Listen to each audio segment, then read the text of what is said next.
Alright, we should be live. Microphone looks good. Alright, we're back. We're working on Ertha Joe, Frontier Mentor.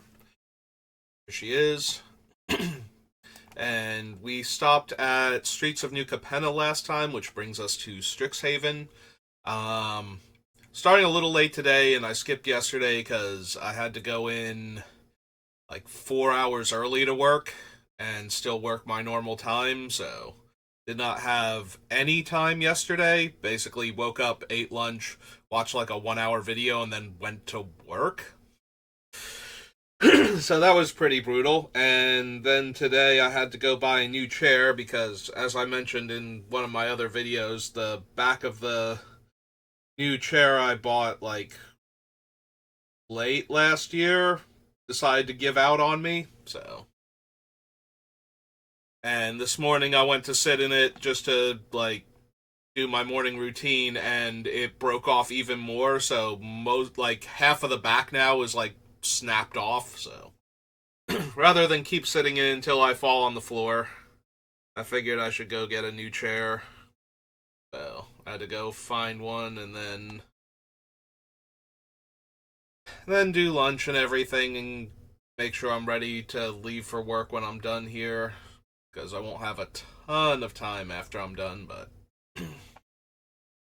I also read the new banned and restricted list and some other things.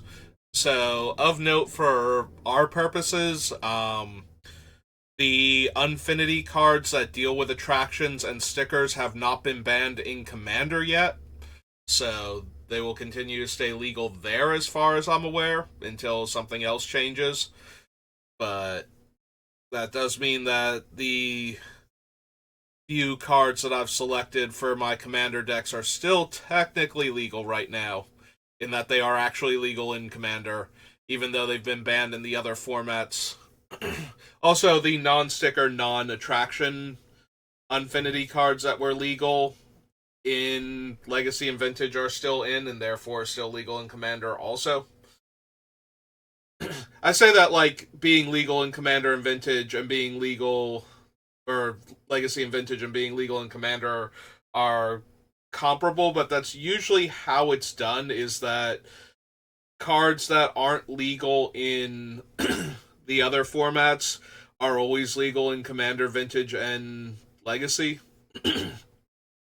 And then the cards get individually banned from there. Well, they have outright banned all of the Unfinity sticker and Unfinity attraction cards from Legacy and Vintage, mostly because of the Goblin. If you don't know the Goblin is the name sticker Goblin that gets you get the name sticker on it, and then it adds an amount of red mana equal to the number of unique vowels printed in the word that was added to it. So a maximum of, I think, five. I forget if they counted Y. I believe they only went with A, E, I, O, and U. Maximum of five, man. I don't think any of the sticker words actually use all five vowels in them. So for the most part, you could only get like 3 or 4 mana from it. I think 4 was the maximum, and there are only a couple. And you can't really choose which of these stickers you're using. You get 10, and then 3 are chosen at random, and then you get to use the words on those 3. So there was a lot of random elements to it. Unfortunately, the Goblin as a 3 mana card that could pretty consistently add 3 red mana for casting it meant that it was effectively free in your Storm decks, so you had to run it. And also, if you could reduce its cost or get the fourth vowel on it, it was actually generating mana. So yeah, there was a whole big problem because then it's a ritual, and then there's a problem. I don't know if there were actually any that had all 5 letters, like if that was a possibility where the thing was frequently a 3 mana ritual, where it would get you 1 to 2 mana consistently.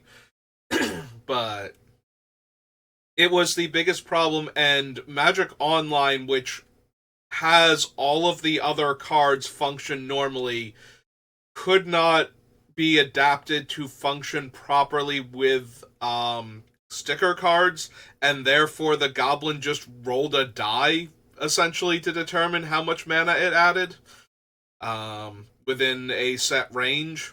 So, so yeah, it was kind of awkward. On top of that, that you couldn't have it in the thing properly. But that doesn't actually affect Commander right now. They haven't moved to unify that decision, so in the meantime, my previous Commander deck with its side deck for the attraction still stands. 1 second.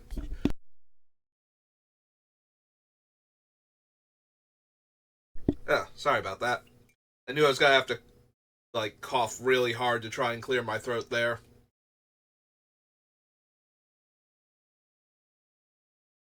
Order. So anyway, back to Strixhaven. um, I don't think we need access tunnel, but we might want it. We probably want Rogue's Passage because making our creature unblockable and then giving it a huge power boost is definitely something we're considering. So we might want access tunnel as a backup because a lot of our creatures are small enough to allow the access tunnel to target them also, and then we can boost them up afterwards since we kind of have to do that before we attack anyway. So we just target it and then activate all of our mercenaries and buff up our creature. So that might be viable in the deck. We'll have to see. Ardent Dust Speaker, no. Other tapped creatures get +1 power. Other untapped creatures get +1 toughness. Whenever you attack, untap each creature you control, then you may tap any number of creatures you control. Is there anything we can do with this? So the biggest problem is all of the mercenaries are at sorcery speed, so untapping them when we're attacking doesn't actually let us use them again for that. We do have a couple of cards that let us tap our things to deal damage, like give them an activated ability that lets them tap to deal damage until end of turn. So if we were to cast Augusta, tap all of our other creatures to deal the damage, except for like one of them, go to combat, declare it as an attacker. We have now attacked. We untap all of our creatures, and then we can tap them to deal the damage again, and then hopefully with Ertha Joe's trigger or copying the activated abilities that target, we'll be able to deal enough damage. So we might legitimately want Augusta because of that. So this is, I think Plarg's the front, so it's Plarg. I'll have to check with Plarg how his name is spelled. Dean of Chaos / Augusta, Dean of Order, and Augusta is human or 2 and a white human cleric 1/3. Human cleric 1.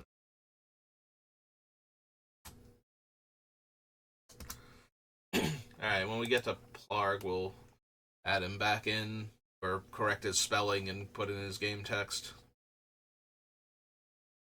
Alright, Blade Historian, probably not. I do plan on attacking fairly often, but we don't actually need a 4-mana creature that will give us double strike as long as it's alive while we're attacking. The biggest problem with cards like this is if they die mid-combat, then we don't actually get to deal all of the damage, and if we were counting on that, as opposed to just, like, here's some more damage on top of this, then that becomes an issue. Like, if we're making our guy unblockable and we're attacking for a lot, and we're hoping to kill the opponent if Blade Historian lives, but if it doesn't, we just dealt them a ton of damage and we'll get to attack again next turn, ideally. That's fine. If we don't have the creature unblockable and we're swinging into something that has really high toughness, like if we've buffed our one creature up to like a 5/1 and we're attacking into their 8/8, it's going to be a real problem when Blade Historian suddenly isn't there. So I'm disinclined to add him in there.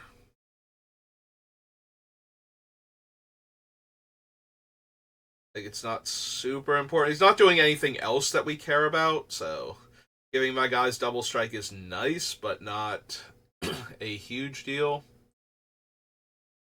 You may pay 1 and discard a card. If you do, draw a card.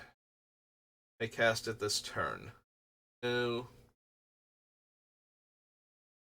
No, defend the campus.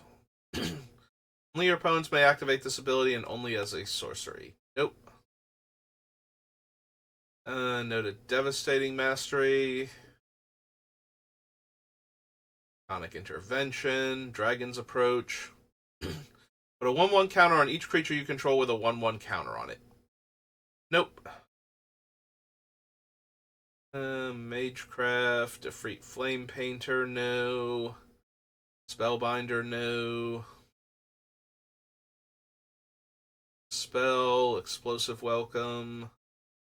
Fervent Mastery.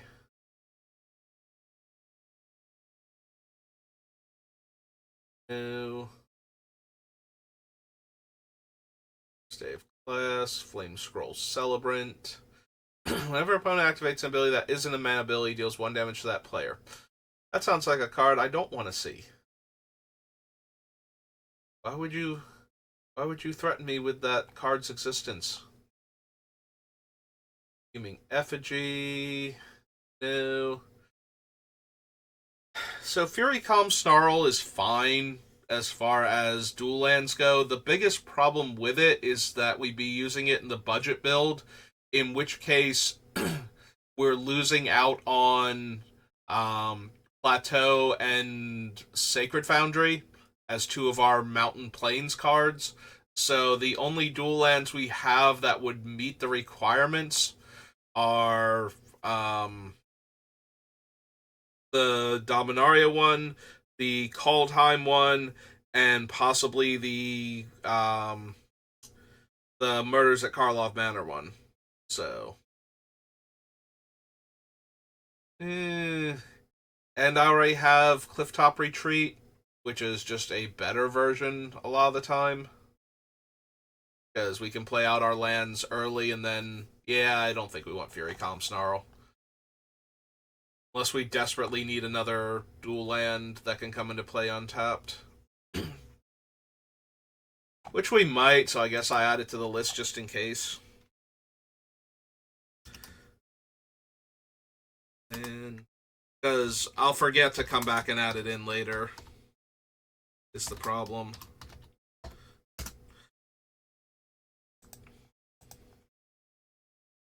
Because it's still better than like Stone Quarry or something that can never come into play untapped and doesn't have the land types. So, in that regard, might still want it. Target creature can't block this turn. I think that's good enough. Put a 1/1 counter on target creature, activate only as a sorcery, and only if you cast an instant or sorcery spell this turn. How much room do I have for colorless lands like this? We already have a couple on the list. Don't know if we would want this one also, is the issue. If you've cast an instant or sorcery this turn.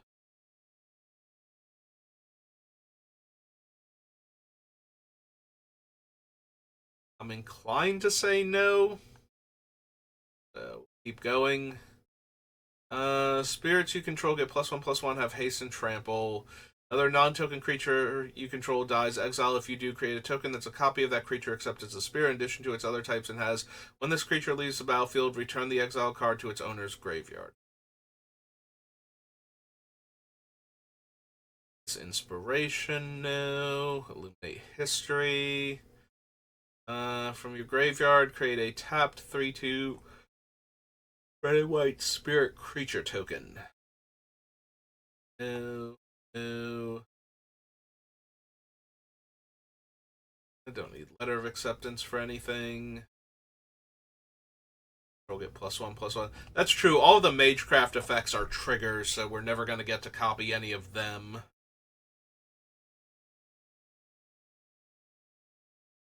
Creature gains tap. This creature deals 1 damage to each opponent. Now, granted, if we have more than 2 opponents, that's technically better, but still. Do we want Lorehold Campus? Maybe. Honestly, being able to scry is useful enough that I would consider it as like a common dual land that we would run. Even though it's not, like, 4 mana is so much. You're basically not doing anything, but if you weren't doing anything anyway, better to be scrying than doing nothing entirely with your mana, so. Create a 3/2. Creatures you control get +1 power and indestructible. 3 damage to any target. Gain 3. Sack a permanent. Draw 2 cards. Nope. Beginning of your end step, mill a card. If a land was milled this way, you gain 1 life. Deals 1 damage to each opponent. 5. Exile a creature card. Make a 3/2. +1, discard a card. If you do, draw a card. If a creature card was discarded this way, draw 2 cards. Return target creature card from your graveyard to the battlefield. It gains haste. Exile at the beginning of the next end step. Emblem with whenever a creature enters the battlefield under your control, it deals damage equal to its power to any target. A note of exhibition, interception. You may cast target instant or sorcery spell from your graveyard this turn. If that spell doesn't target a creature you control, it costs 8 more to cast. And would be put in your graveyard, exile instead. Activate only once each turn.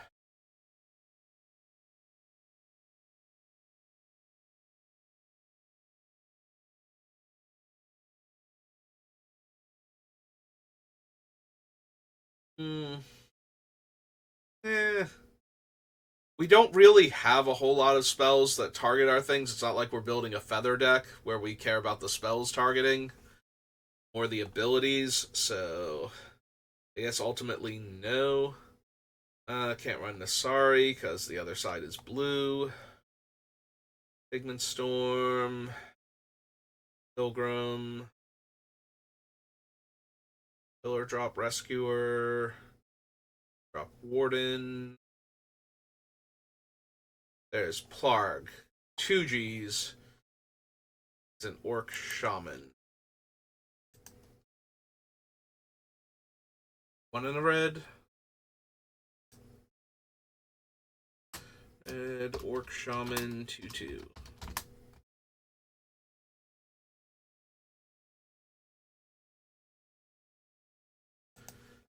Alright. Samari Campus, Symbology, Quinn. No. Radiant Scroll Wielder, probably not.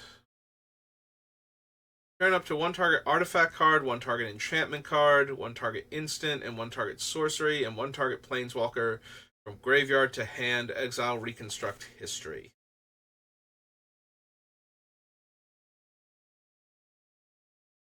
I mean, it gets back every card type except for battle and creature.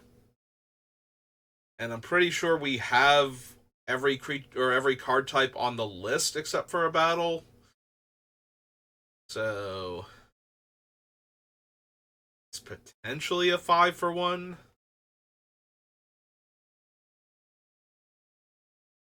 Oh no, it also doesn't get back land. So artifact enchantment. Oh yeah, instant. So it's a 5-for-1. There are 8 card types. All right.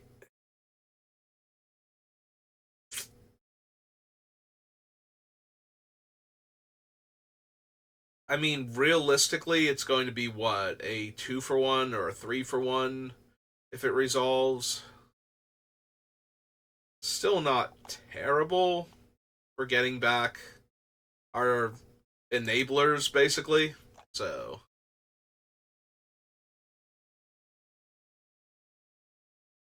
Lorehold Campus goes above Plarg.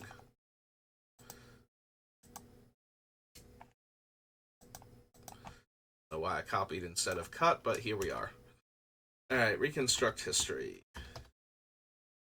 I do think we have enough stuff that I would want to get back, and white red is not particularly suited for that.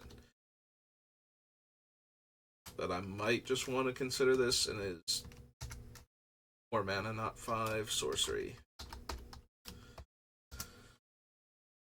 Yeah, I think getting back, like, the instants and sorceries that give our creatures tap to deal damage, for example. I believe both of them are... No, one of them's an instant, one of them's a sorcery, I think. I could be wrong about that. Anyway, getting those back is helpful. Getting back things like form a posse in order to make a large number of creatures or something. Yeah, I think we have enough that reconstruct history is fine in the deck. I'm not 100% to run it. We're going to need to see what else we're doing, but I'm probably interested in it just because of all of that. We're not learning lessons. Target spirit, instant or sorcery card from your graveyard to your hand. This thing is 6 mana for a 4/2 flyer. I don't think I have any spirits I desperately need to get back. Do I? Alright, we have Kirkesh as one of 3 cards with spirit, Drumbellower, and Argus Kos. Alright, so...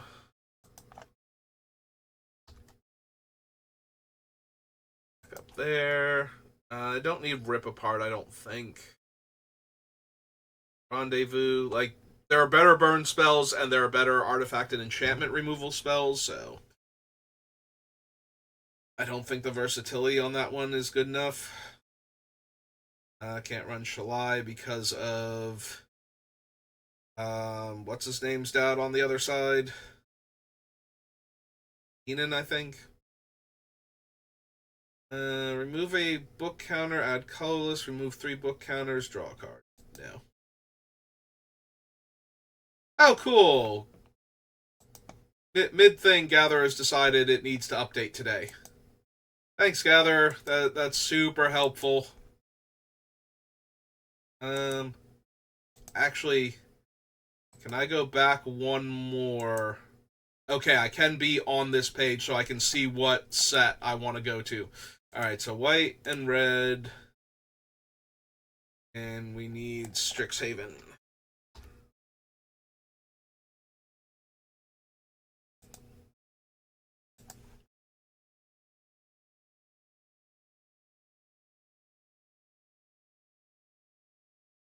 Hold command. Larg. Rip apart. Okay. Sparring regimen. Star pupil. Start from scratch. No.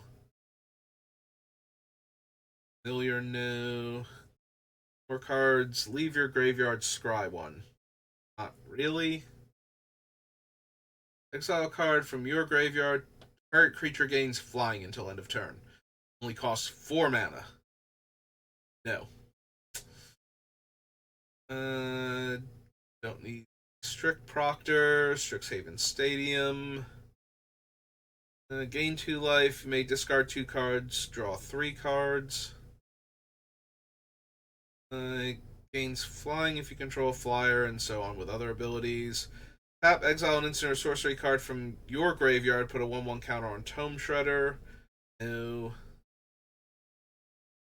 Don't think we need Velomachus at all. Venerable Warsinger.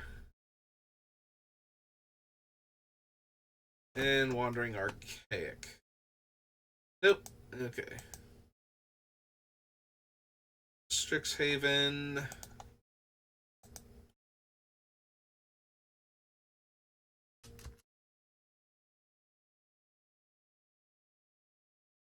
Alright.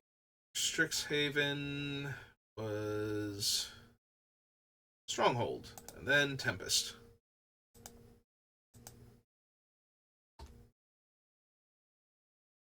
Stronghold. Okay. Discard a card at random, put a 1/1 counter on target creature. Yeah, I'm still not discarding cards at random for that. I don't think I would be discarding cards of my choice for that, so. Deals 1 damage to target creature. That creature attacks this turn if able.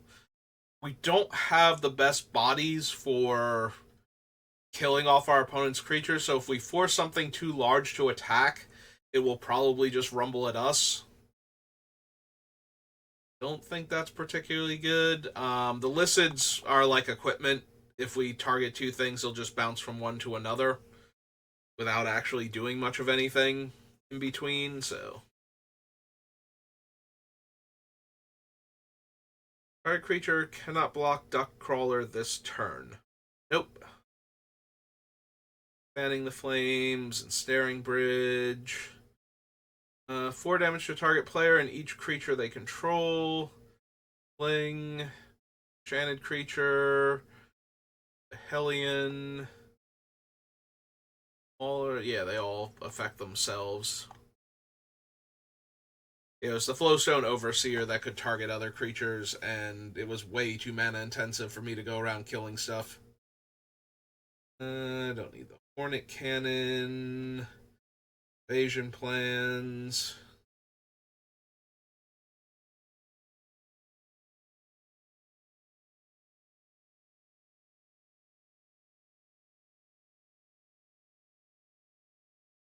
Zero. Redirect 1 damage from Lancers and Core to a creature you control.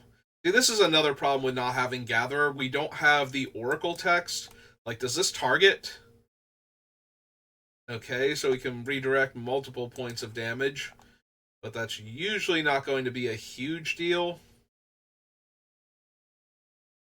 Like, it's already 0 to activate, so it's not like we can't just redirect all the damage anyway.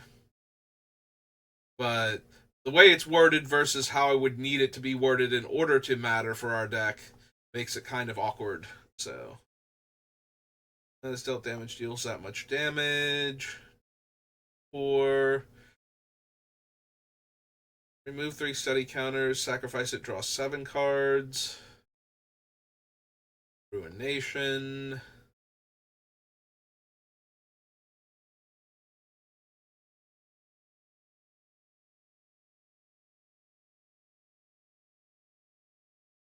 A creature has tap, prevent all damage to any creature from any one source. Sacrifice a creature, return any number of target creatures you control to owner's hand. Seething Anger. I was about to say Seething Rage, but that's not the name of the card.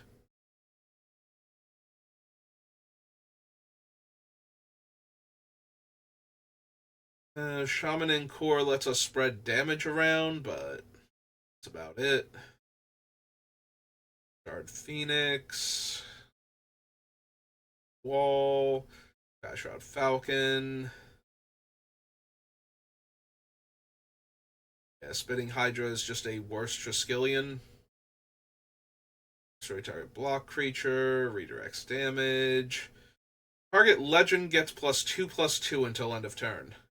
So I can tap the sword to give Ertha Joe +4/+4 until end of turn. Or Argus. Or like one of our other 4 legendary creatures. Yeah, not quite good enough. Prevent up to X damage. Life. Walls. Warrior and Core. And a Youthful Knight. So that was Stronghold. After Stronghold is Tempest. Little storm cloud yet. There we go.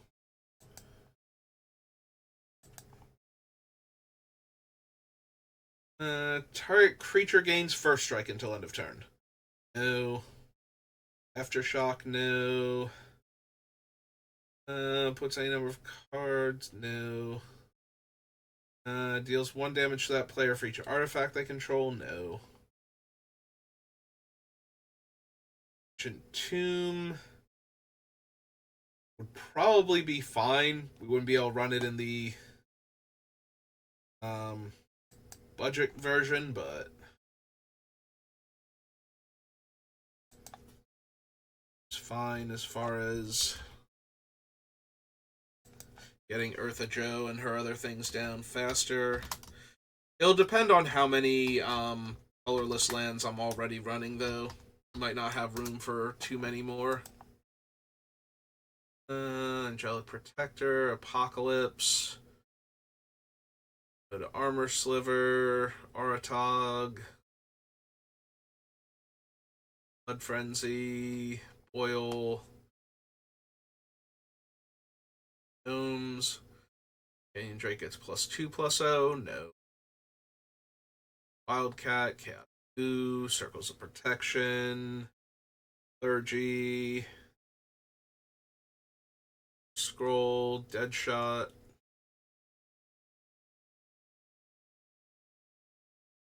Rage Listed. Put an elixir counter on it, remove all elixir counters, gain 2 life for each elixir counter removed this way. No. Sack a land, target creature gains land walkability, gains that land walkability until end of turn. No. Non-token creature is put into a graveyard from play. Put an essence token into play. Treat this token as a 1/1. No. Fire Slinger. 2 mana is nice, but taking 2 points of damage every time I activate him, probably not going to work out. Target creature blocking it. No, Flowstone Salamander, I do not think so. Sorry. Stone Sculpture, Furnace of Wrath. The creature's +1/+1. Do I want Goblin Bombardment? I don't think so. We don't make a ton of token creatures, and it's only 2 damage per creature sacrificed. Like, at least Weaponize the Monsters is 4 damage. So, you can actually do something with that one. Whereas just dealing 2 damage for sacrificing my guys seems really, really bad. Go to Havoc, Heart Sliver. Sacrifice a creature, gain control of target creature as long as you control Helm of Possession and Helm of Possession remains tapped. So it's 2 taps, sacrifice a creature, gain control of 2 target creatures. Yeah, that might be worth it. I feel a lot better if we had some good sack outlets to get rid of these things. Maybe I shouldn't have been so mean to Goblin Bombardment then. I mean, we have some, like I said, so unreasonable. This thing is a 4-drop artifact.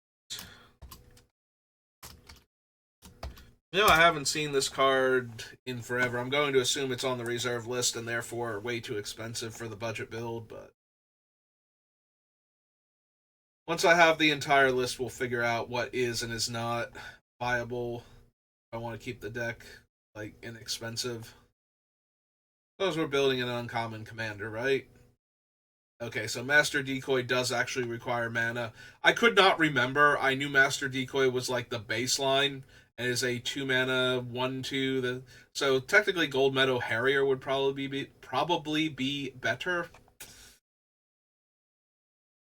We didn't need the Magmasaur. We don't need Lotus Petal. Alex Sliver. Target creature you control gets +1/+0 and gains flying. Then turn destroy that creature. Attic, no. Raider. Tunis, no. Order. Target opponent chooses any number of creatures they control. During that player's next turn, those creatures attack if able, and no other creatures can attack. At the end of that turn, destroy each of those creatures that did not attack. Use this ability only during your turn. Prevents 3 damage, and that's still not good enough. Meter prayer or pacifism. That's not doing anything.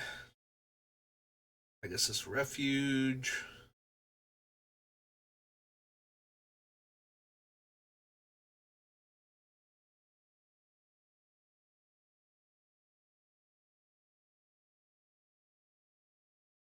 Don't think we need Phyrexian Splicer for anything.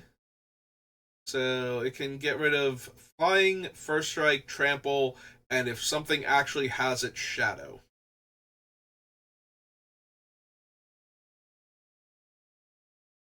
I mean, aside from shadow, we've hit all of the major keywords.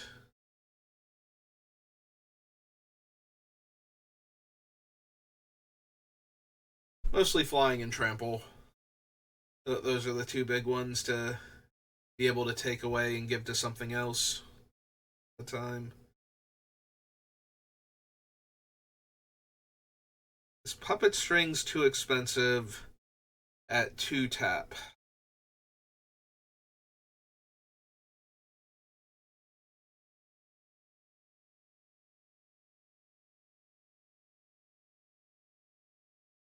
Because being able to untap 2 of our creatures per activation of it would give us back a couple of other uses of our things. There is a part of me that's wondering if I'm going to want Karn, like original Karn and Great Creator, just so I can animate these artifacts, so that way I can do more shenanigans, because we can go pretty infinite with turning this thing into a creature and some of the other untapped things into creatures. Or not infinite, but get a whole lot of activations out of our things. You know, if it was two, if it was essentially 2 mana untap a creature once we animated it. But then again, that's true for some of the other things too. This one, though, yeah, I suppose anything that untaps a target creature would work. At that point, I probably just want the Staff of Domination then, although I think that one's 3 mana to activate, where this is only 2, but it gives us the other options.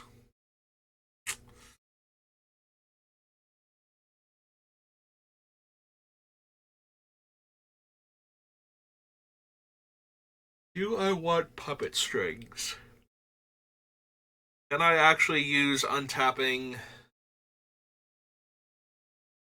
2 creatures to my advantage while having the option to tap down 2 opposing creatures if I really needed to?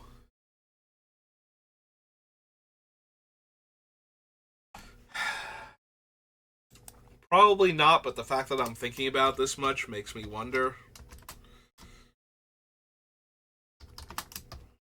So,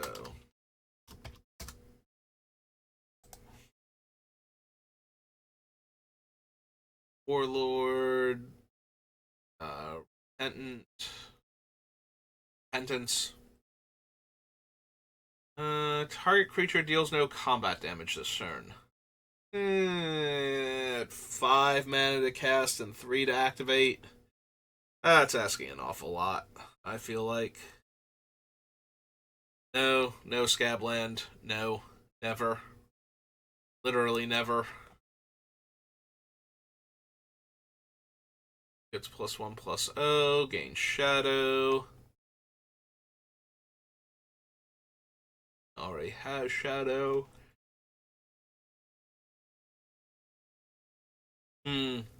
Unfortunately, Red White not known for being able to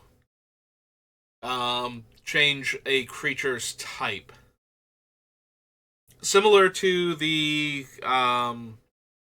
Northern and Southern Paladin idea, where we could change the colors of our opponent's creatures to let us destroy them. I don't quite think we can pull off a Spirit Mirror change their creature types. That we can just mow down the various creatures. I don't think so, anyway. Stark of Wrath is destroy target artifact or creature. That permanent's controller gains control of Stark of Wrath.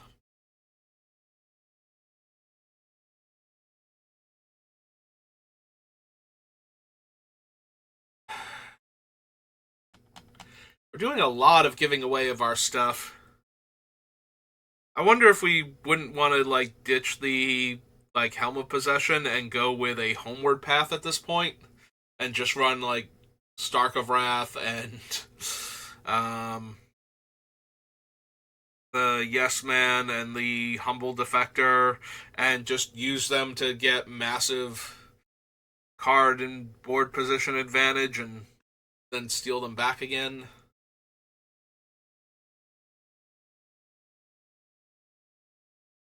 Before the opponents can use them.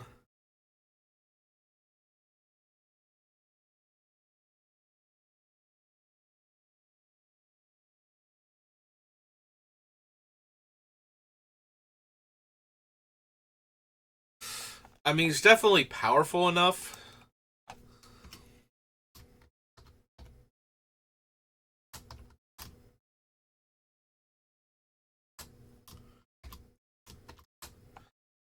It's like a human mercenary or something. Human rogue.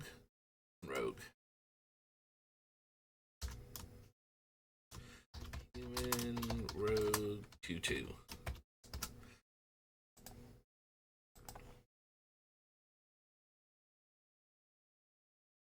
Stun, sudden impact, rage.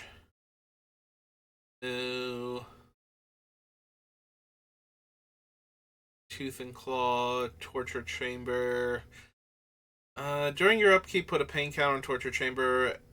At the end of your turn, deals 1 damage to you for each pain counter on it. Remove all pain counters. Ooh, excuse me. From torture chamber, deal 1 damage for each pain counter on it to target creature.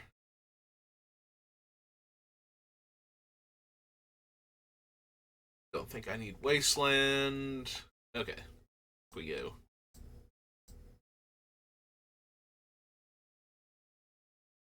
Oh, hey, we can actually filter a price range. That'll be helpful. It does seem to have removed all of my stuff though. From Tempest.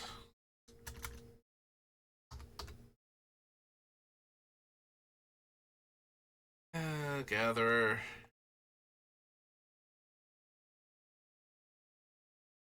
Tempest, we go to Brothers War, including its commander and the Transformers cards.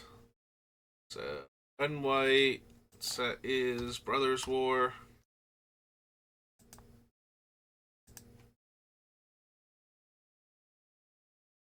Enters the battlefield, put a 1/1 counter on another target soldier. Bills, and I get a thing back, or gets a counter. Don't need Argivian Avenger. Arms Race. There's Dragon. Autonomous Assembler. But it can put 2/1/1 counters on itself by tapping itself. It's a 2-mana 2/2. It's not quite good enough, though, I don't think. It's Automaton, Brotherhood's End. Escape Leveler. Combat Thresher.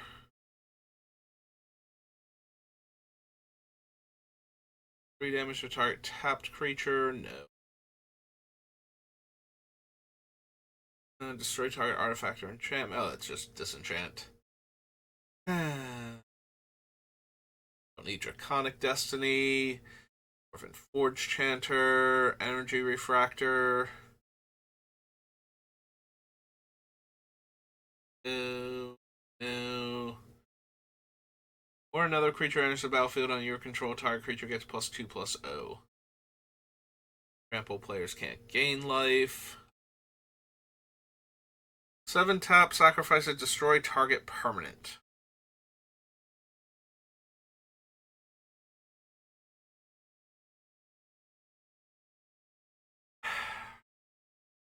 I can't imagine this being good enough, like, neither it nor Universal Solvent. Like, it's close. If it were 6 mana, if it were full on Desert Twister, I might be able to justify that. Especially if we're going to consider, what's their names? The Ariok Salvagers. Is it good enough with Ariok Salvager?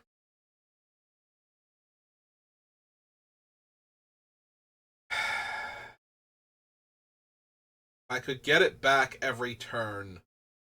Would that be enough?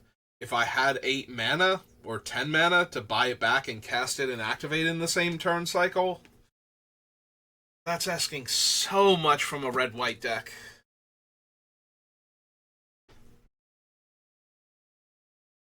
That just seems so unreasonable. Yeah, I don't think. I mean, I can add it to the list just in case, but I can't imagine it's going to be good enough. Uh, Brothers War.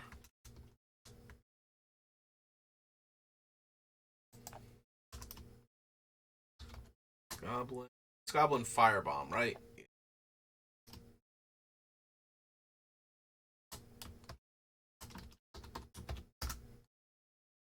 Just in case. Don't need Hall of Tagsin. Prospector. Trenches. I mean, the upside to the Hall of Tagsin is it does add mana for activated abilities. But it's 4 mana to bother creating a Power Stone in the first place. And it's not like once I get enough Power Stones, I can make 2 Power Stones in a turn cycle. So. And in the meantime, it's kind of another colorless land, because I have to spend mana to filter.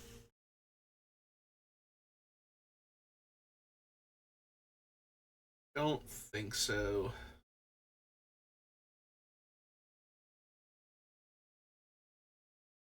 Power Stone went leaves the battlefield. It's the Power Stone.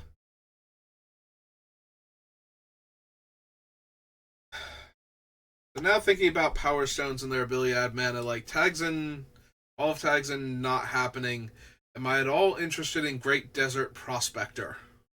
His ability to make multiple Power Stones. This is a 5 mana 3/2 otherwise. Yeah, we probably don't need him either. Ah, well. Land of the Third Path, no. Red or Artifact Source would deal damage. Eh. Like, it's fine, but not all of my damage is going to be coming from red and artifact sources, like my white creatures and my colorless things gaining the tap deal a point of damage, depending on which one it is. Would probably like the extra damage also. Probably just be better off with the damage multipliers that I'm already running.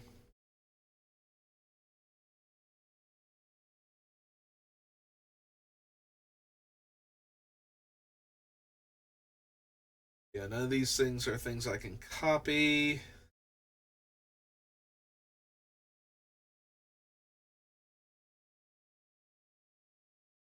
Yeah, I don't think I need the Foundry. It is kind of interesting if I could get the assembly worker things going. At that point, I would probably want the vigilance one that puts counters on assembly workers. Because basically, what I want to do is get anything with an assembly worker type and then buff it with factory and foundry and so on in that manner. But I don't think it's quite good enough.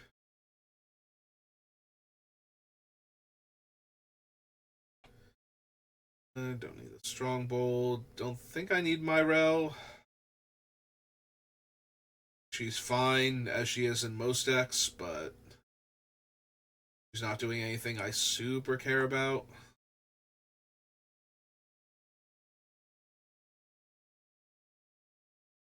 No. No.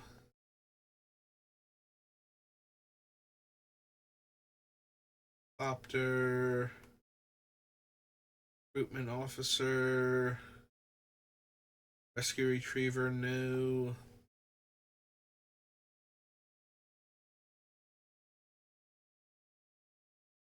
Scrap mutt.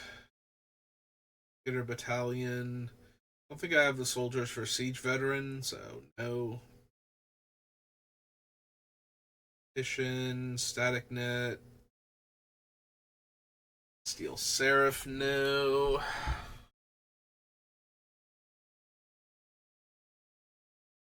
Add 8 colorless mana until end of turn. You don't lose this mana as steps and phases end.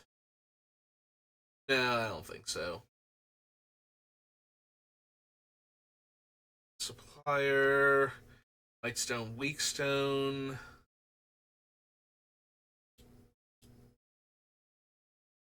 Taps for 2 colorless mana. Like any of the other power stones. Don't need Stone Brain. Copter Architect, no.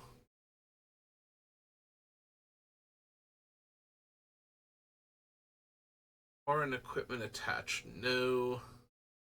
Searches or looks at the top. Yeah, looks at the top 4 cards of my deck. Artifacts specifically, so no. Dig site. Life, no. No more creatures with mana value 3 or less enter the battlefield under your control. Draw a card. Maybe. A lot of my guys are on the cheaper side so far and on the smaller side. Actually, I'd prefer if it checked size rather than casting cost, but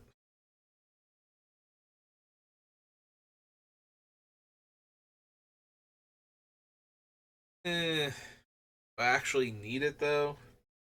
I guess since we have the Welcoming Vampire on the list, we will add Tocacious Welcome as well.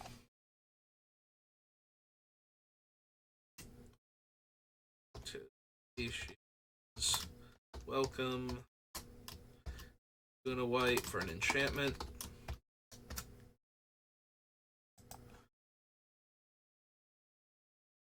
No.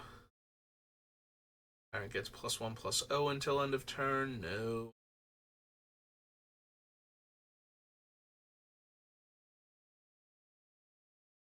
Don't need Urza's Silex.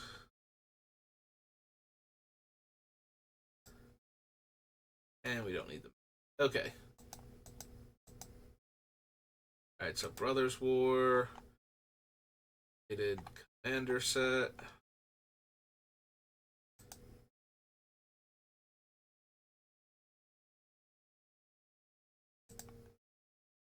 Okay, there's the Brothers War thing. Search with those parameters. Or by set number. As long as an artifact creature you control is attacking, prevent all damage will be dealt. Whenever it becomes tapped, the top 6 cards, cast a vehicle or artifact creature spell. No. Remove a counter from a permanent you control. No. Affinity for artifacts, flying double strike. Creatures attacking your opponents have double strike. Not really. Roll 1 counter on it, gains menace, go target creature, discard a card, draw a card. One, remove a 1/1 counter from it, put a flying counter on another target creature.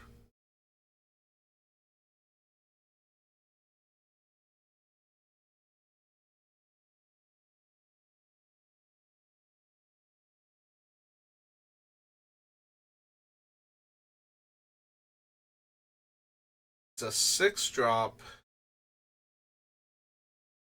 6/6 flyer. Pay 1 and remove a counter from it to give 2 creatures flying.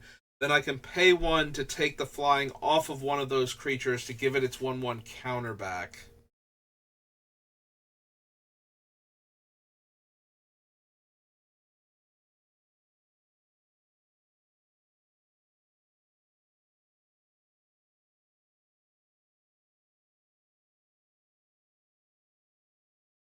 This is another one where if I have enough mana, it starts to get interesting. Because it's 3 mana to put a. Right, if we pay 1, we remove 2 of the counters, give 2 creatures flying, spend 1 mana to remove 1 of the counters. It gets +1, like it goes back to where it is, so the 1 creature is gaining flying, so every 1 mana gives my creatures flying. The other option is, or I'm sorry, 2 mana gives, 1 mana gives them flying, 2 mana gives them flying without diminishing him, so it gives a creature flying, and 3 mana lets me essentially add counters to this thing at the rate of 1 per 3 mana spent, which is horribly inefficient, honestly.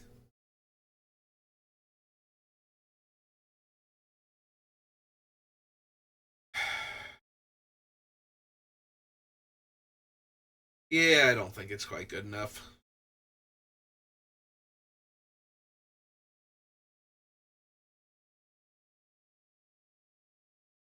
Alright, what do I think of Scavenge Brawler? So, it's a 6 mana 4/4 flying, vigilance, trample, lifelink. And then once it's dead, I can spend 5 mana to give 2 of my creatures all of its stats, essentially, since it's a targeted ability.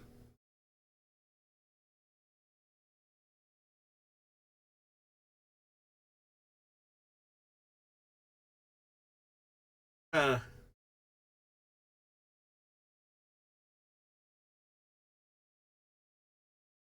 4 counters and those 4 abilities is an awful lot to give to a creature. The fact that I can do it twice for 5 mana once this thing has died.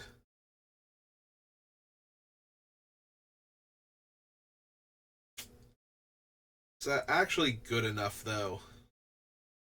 It's 4 counters and, like, keyword soup, and 2 creatures 1 time for 5 mana. And then this thing is exiled forever, and we can't. Like, I'm not bothering with Pull from Eternity, so. That's the biggest thing, is that I get to do this once, and I get to make, like, 2 of my creatures scary. But my creatures aren't super scary to begin with. So. 4 counters and all the abilities. Like, the flying. The flying is really good, the trample is okay, and the vigilance and lifelink are okay. But giving it flying and trample means that it's probably getting through for damage against all but the most dedicated armada of flying decks.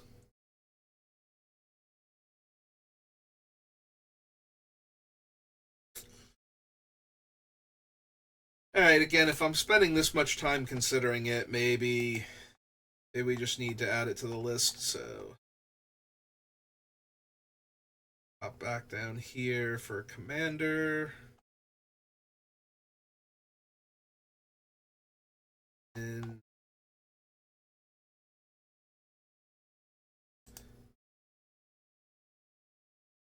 yeah, we need to go here, so this thing was called what again? Scavenge Brawler.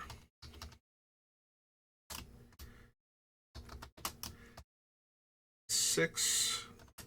It's a construct. Construct 4/4.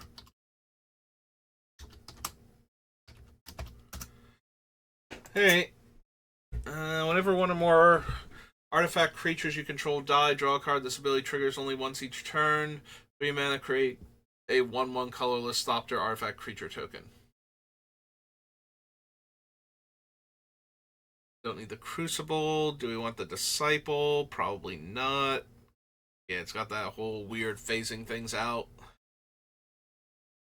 2 Power Stones. Make 2 players fight each other, deal damage. Not really what my deck is trying to do. In making them fight each other. Or caring about the Power Stones, so.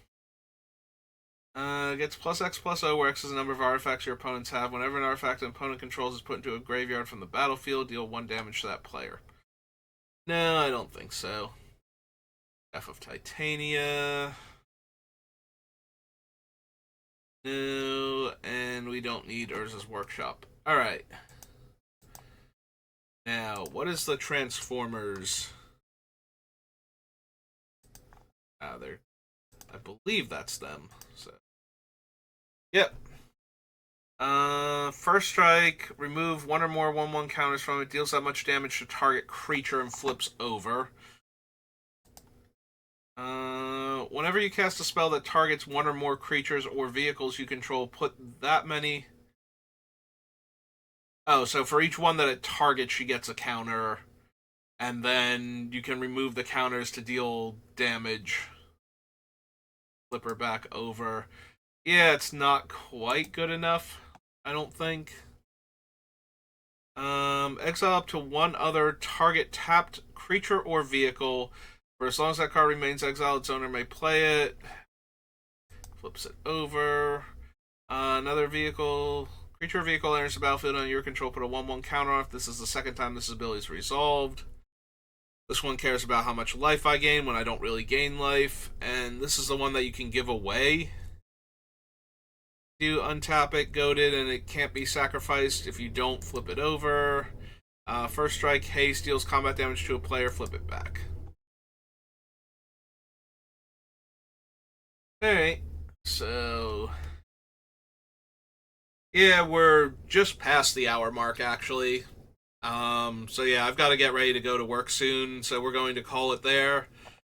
We're getting there, though. We're almost through the card selection process, so... also, apparently I have a way to look up prices now, so that'll be super helpful. So... alright, that'll do it for me for right now, so thank you for watching, and I will see you next time. Have a good rest of your day.